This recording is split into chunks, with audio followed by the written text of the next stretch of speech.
جی میں اس وقت پاک افغان بارڈر پر موجود ہوں۔ یہاں پر تازہ ترین صورتحال یہ ہے کہ گزشتہ روز افغانستان کے صوبہ ننگرہار میں افغان طالبان نے یہاں کا کنٹرول سنبھال لیا تھا، اور یہاں پر جو صوبہ ننگرہار کا اہم شہر ہے جلال آباد، جو افغانستان کے 5 بڑے شہروں میں ان کا شمار ہوتا ہے، اس پر بھی طالبان نے کنٹرول حاصل کر لیا ہے۔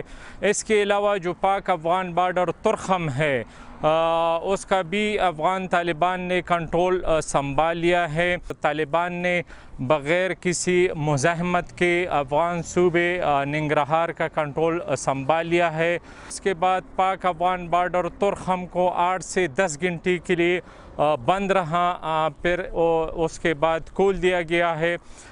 تو اس کے بعد سے جو پاک افغان ٹرانزٹ ٹریڈ کی گاڑیاں ہیں اور جو دیگر مالبردار گاڑیاں ہیں وہ شروع ہو چکی ہے، افغانستان سے امپورٹ ہو رہی ہے اور یہاں پاکستان سے ایکسپورٹ ہو رہی ہے۔ ڈرائیور حضرات سے ہم نے اس کے بارے میں آنے جانے میں مشکلات کے حوالے سے کہا، تو ان کا یہ بتانا تھا کہ ہمیں راستے میں کسی قسم کی مشکلات نہیں تھی اور ہم آسانی سے افغانستان گئے بھی اور پھر واپس بھی آ گئے، تو راستے میں کسی قسم کی مشکلات نہیں تھی۔